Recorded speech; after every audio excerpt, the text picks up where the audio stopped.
Remue ménage. Remue ménage.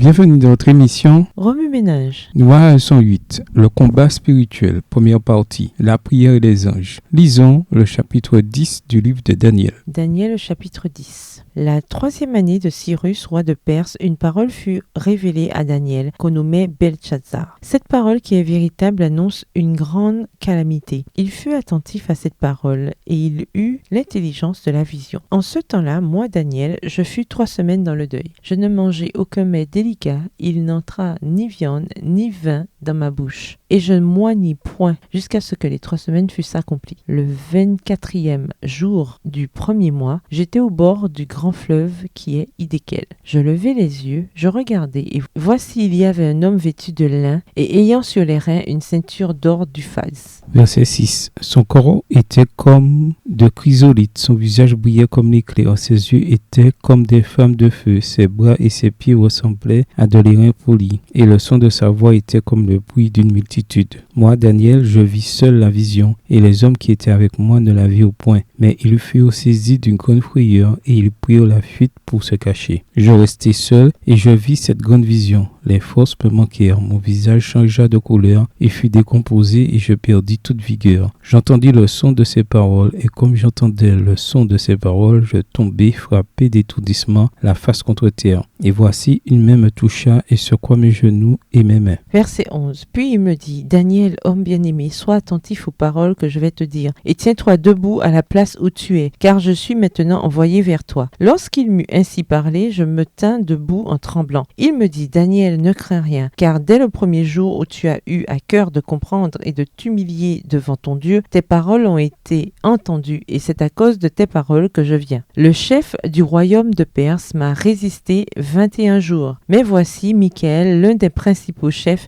est venu à mon secours, et je suis demeuré là auprès des rois de Perse. Je viens maintenant pour te faire connaître ce qui doit arriver à ton peuple dans la suite des temps, car la vision concerne encore ces temps-là. Tandis qu'il m'adressait ces paroles, je dirigeai mes regards vers la terre, et je gardai le silence. Verset 16. Et voici quelqu'un qui avait l'apparence des fils de l'homme toucha mes lèvres. J'ouvris la bouche, je parlais, et je dis à celui qui se tenait devant moi, Mon Seigneur, la vision m'a rempli d'effroi, et j'ai perdu toute vigueur. Comment le serviteur de mon Seigneur pourrait-il parler à mon Seigneur? Maintenant les forces me manquent et je n'ai plus de souffle. Alors celui qui avait l'apparence d'un homme me toucha de nouveau et me fortifia. Puis il me dit, ne crains rien, homme bien-aimé, que la paix soit avec toi. Courage, courage. Et comme il me parlait, je repris des forces et je dis, que mon Seigneur parle, car tu m'as fortifié. Il me dit, sais-tu pourquoi je suis venu vers toi? Maintenant je m'en retourne pour combattre le chef de la Perse. Et quand je partirai, voici le chef de Javan viendra. Mais je veux te faire connaître ce qui est écrit dans le livre de la vérité. Personne ne m'aide contre cela, excepté Michaël, votre chef. Introduire quand Dieu nous laisse en suspense. En 2014,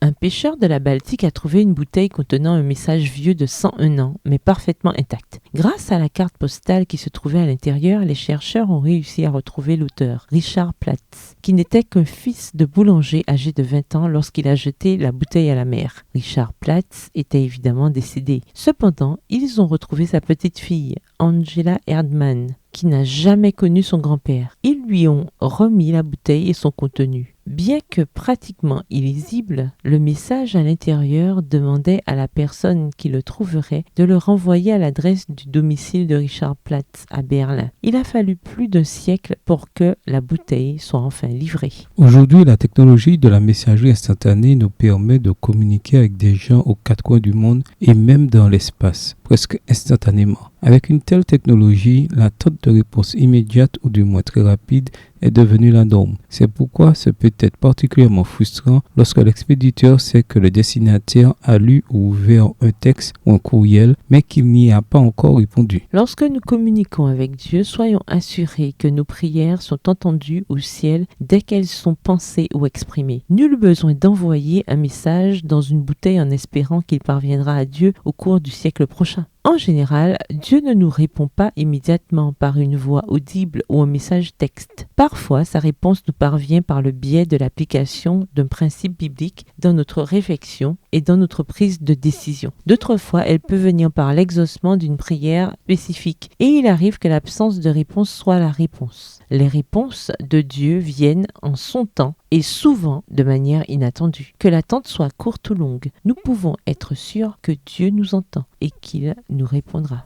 La prière fait une énorme différence car elle a un impact direct sur le monde surnaturel. Comme nous le verrons dans le passage principal de cette semaine, nos prières peuvent parfois déclencher des conflits spirituels intenses qui peuvent retarder la réponse de Dieu. J'espère que l'étude biblique de Daniel 10 de cette semaine vous aidera à mieux discerner la lutte invisible qui se déroule derrière nos prières. Remue-ménage, écrivez Daniel 10 à partir de la version biblique de votre choix. Si vous êtes pressé, écrivez Daniel 10, versets 12 à 14. Vous pouvez aussi paraphraser ces chapitres avec vos propres mots, en tracer les grandes lignes ou en faire une carte heuristique. Au revoir. Et à demain si Dieu veut. Remue-ménage.